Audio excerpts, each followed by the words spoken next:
ICC have a new champion. We are going to talk about it now, and let's go. Let's invite Arun on Time Out with Sports Adda.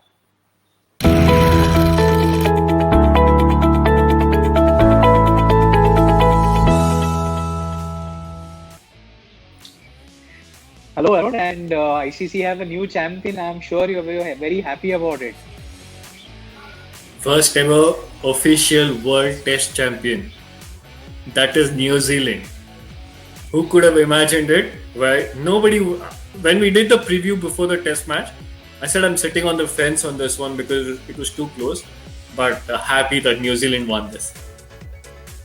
I'm happy that we also got a result with everything that was looming around the kind of weather conditions that were there. There was so much negativity that they've kept the tournament in a wrong place. At least we've got a winner. We've got a popular winner in that way. Everybody, I think, was aghast at the way that New Zealand couldn't win the 50 over championship when they last played the final. So I think nobody will begrudge them this victory. I have not seen one tweet, Akhil, or one post on social media this morning saying New Zealand don't deserve this. Every post I've read have been welcoming, have been appreciating what New Zealand have achieved. For years, you don't look at New Zealand and say, you don't talk about them like you talk about Australia or South Africa, right? Even England in recent time. But hey, this team is played cricket. Barring that one series in Australia, which I watched live, they were blown away. But barring that one series, New Zealand have competed, and they're a small team. They know how to lift their game, make up for the deficiency of one another. So happy that New Zealand are crowned the first ever official World Test champions. I mean, I think they don't have a single player who has not contributed to the team in some way. I mean, the one guy who did not get a chance to bat in the second innings, Henry Nicholls. I think he's been a very steady player for them. But if you remember, even a nice contribution where he took that Rishabh Pant catch. It was a very tough catch. I mean, anybody who's played a little bit of cricket will know. You're fielding at a point or gully and you have to run back. It was almost difficult the same way that the Kapil Dev famous catch that he taken in that '83 World Cup where to run back. It was windy and the ball had really gone up. So every player managed to make a contribution. Even a Brian, even the BJ Watling, he kept with a broken hand at the end. So it just showed that the team was coming together. Everything fell in place for them. And Pujara's drop catch in the end showed exactly that same pace for India, isn't it? Last 2 hours showed everything that the game was for both teams. Here's what I'll say, Akhil. While you say New Zealand come together, in a nation of 5 million, they know what to expect and they know what needs to be done. Now, I think it's in their cricket system. I think it started with Brendan McCullum saying we'll play our brand of cricket. Cricket's played a different way in England, played a different way in India, played a different way in Pakistan, but the New Zealand way of playing cricket is very different. They will look after each other, cover for each other. Uh, and if you look at them as people, always have a smile on their face. Will never let pressure affect them. That's the kind of team they are, and right. I mean, I'm really happy for them, for them to have won this. That catch you mentioned, Akhil, briefly.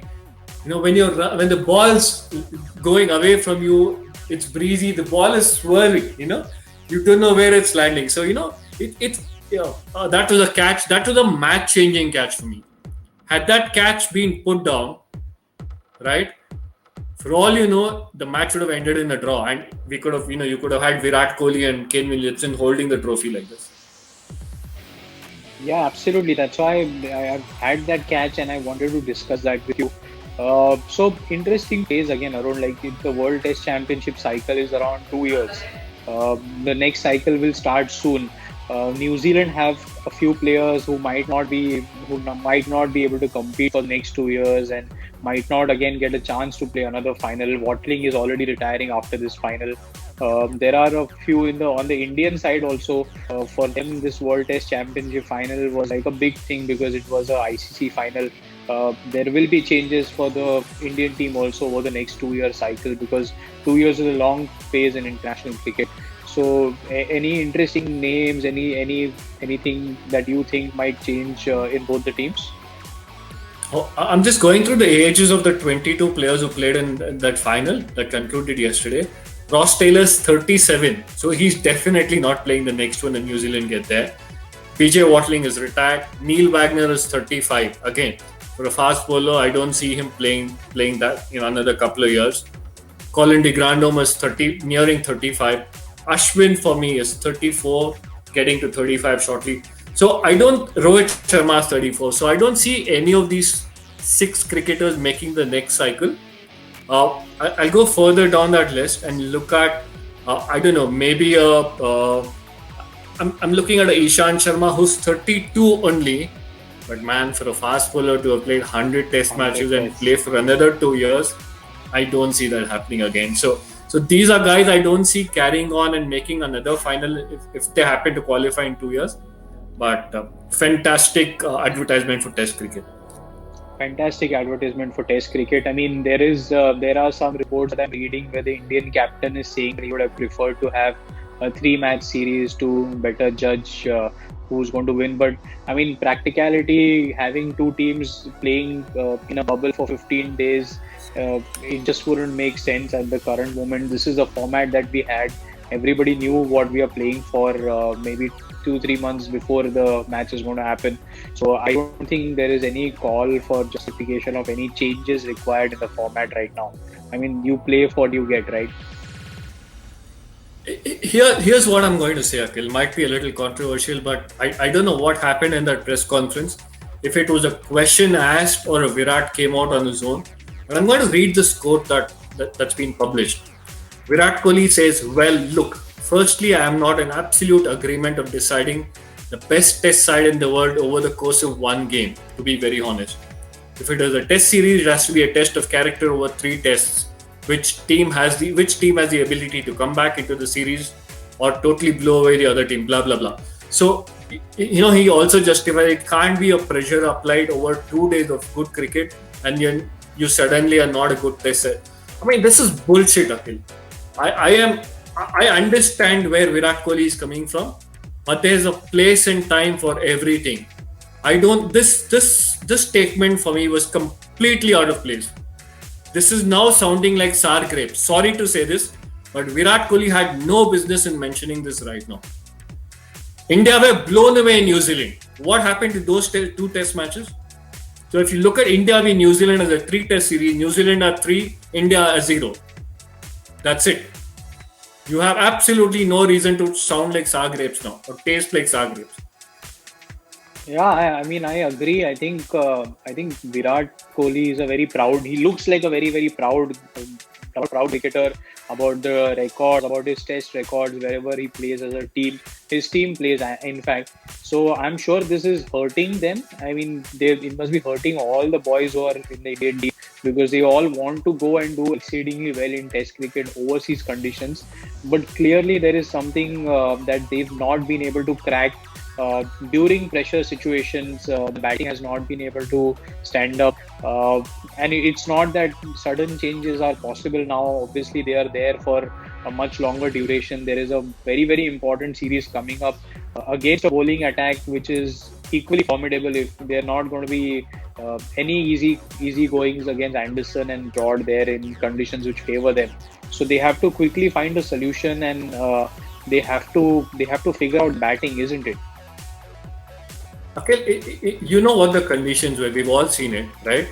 In the entire test match, I'm just looking at the scorecard. New Zealand's first innings, Devon Conway scored a half century, 54.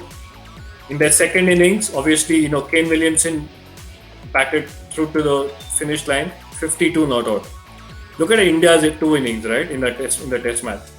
Rahane got 49, that was the highest score. In the second innings, Pant's 41 was the highest score. Where is the application? Where are your big runs? I mean, what stood out in the latter half of the New Zealand run chase was the way Williamson and Ross Taylor applied. Here are 2 of the top run getters, most experienced players. You did not see pressure on their faces. Yeah. Right? When you saw India batting in the morning, you saw Virat Kohli being tentative. You saw Pujara being tentative. What was Rishabh Pant trying to do in the first 10-15 balls? That is pressure. Yeah. You can be the world's best batsman, you can be India's best, most successful test captain. What you do under pressure is what defines you. Absolutely spot on. And I think I mean, if you're a corporate and you're running a franchise or you're running a team, Arun, results is ultimately what everybody wants, right?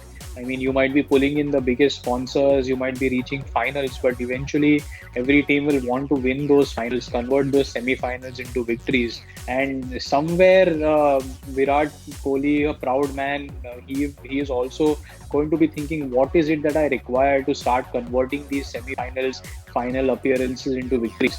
Why is it that the batsmen are not being able to perform when they needed to just stand up for maybe a 1 hour's time, where they need to do bad time, and another 30-40 runs you score in an hour's time? It could have been a different ball game. So maybe that is some analysis that a Virat needs to do. And I'd go one step further, Arun, and I'd say that if Ajinkya would have got a little more runs, I mean, if you have got runs in the England series and in this game, it would have been an interesting discussion that the team managed. I mean, it would have been an interesting discussion for cricket fans to actually see whether there is a merit in having an option for Virat Kohli as a captain, because it's not like he's going to be the captain forever, right? If there is an opportunity to see a captain where players can perform under pressure, then why not? I want to add a couple of things here. One, there's no doubt Virat Kohli is a good captain, right? He's India's most successful captain. He's done it well. We won games, we won test series. That's one part of it. But like you said, the second part of it is you're defined by your success. Your legacy is about your success. Especially in test cricket, it's about winning overseas. Has Virat Kohli done that? The answer right now is no. So there will be questions, as we spoke about this when we previewed this match. We spoke about how much Virat Kohli needs this win just to shut his critics. But I think by losing this game, and the responsibility is not solely on him, the responsibility is on the batting unit as a whole. Talk about the openers, talk about Pujara, talk about Rahane, talk about Virat Kohli himself, talk about Rishabh Pant. So it's on the batting unit as a whole. Obviously, you've got to ask Ravi Shastri. I was looking at a photograph, Akhil, the other day. For a 15-member, 16-member team, there are about 22 people with above support staff. How does this justify when you cannot produce the results? You've got whatever that arm that is. You've got two people just to do that. Yeah, you've got two people to just do that. You've got masseurs, you've got physios, you've got two media guys. I mean, is two media managers so important? Like, what are we trying to accomplish? Back in the days, when West Indies were playing well, when Australia are playing well, it was a tightly knit unit. It was just the players left to fending for themselves. India perhaps needs to look at what can we do to improve our cricket. And like you said, 5 test matches in England, not going to be easy. They need to find solutions now. Absolutely, and we can keep talking about Test cricket and this kind of format and championship for forever. But to just recap, to just cap off 2 years of culmination of World Test Championship, I wanted to take your point, and then I'm going to add. There have been few Test champions, unofficial Test champions, Arun, and I always enjoy talking about the West Indies domination that they had between 74 to say a 94, when going 18 years without losing a Test series. For me, that is domination. For you go to all countries, you either draw there or you win there. That is absolute domination. What Australia achieved after that is under Mark Taylor, they won. They went to Pakistan. They went to South Africa, which was a tough place to tour at that time. They won there. They won the Ashes in '97 again in tough situations. They won. They went to Pakistan and they won. So for me, those kind of teams were the real World Test champions. Where they went to other countries and they actually won series there. Uh, Players have been able to go out and perform under pressure. When in 2004, when Australia won their final frontier in India, if you remember, Damian Martin's innings are the kind of legends that have stayed in my head. When under pressure, he stood and he scored runs for them. Maybe which is your favorite? Which is your favorite world champion team? I know you like the New Zealand team a lot. Amongst the unofficial champions in the past and New Zealand now, who's your pick? Hard to pick one, but really difficult. I love the West Indies team, of the 70s and 80s and what they achieved. Having worked with Sir Viv Richards and having known a few people there in that team who are part of that team, I've heard stories. I've known how they work. I still like that. But again, you go back to. I mean, I've got a little bit of a liking for Ponting's team as well, because it's about the individuals I've worked with. I've worked with Ponting, I've worked with Bretley, I've worked with Glenn McGrath. I've had conversations with Shane Warne. I've worked with Jason Gillespie. So it's just that I'm torn. I'm going to sit on the fence again. If anything, if somebody were to put a gun on my head, I'd lean towards the West Indies. But otherwise, I'm saying either of those teams. Before we wrap, Akhil, I just want to quickly share one thought. Kudos to the ICC for the format itself. Not perfect, but we've got some concept going now. And kudos to the groundsman and the bowlers of both teams. Beautiful. The conditions were there, but to make the most of it, both sets of bowlers. I know India were unlucky. They beat the bat so many times, but New Zealand bowlers and India bowlers, top notch. Absolutely top class performance. Absolutely love the 3-day game, the actual 3-day game, if you might call it, for pitch. Even Ashwin was getting turn in the end, and I think all of the bowlers bowled beautifully. So yes, good time to wrap up now for our coverage for the World Test Championship, and we'll be back soon and discuss more cricket there. Thank you so much for your time, Arun. Thank you, Akhil. Speak soon.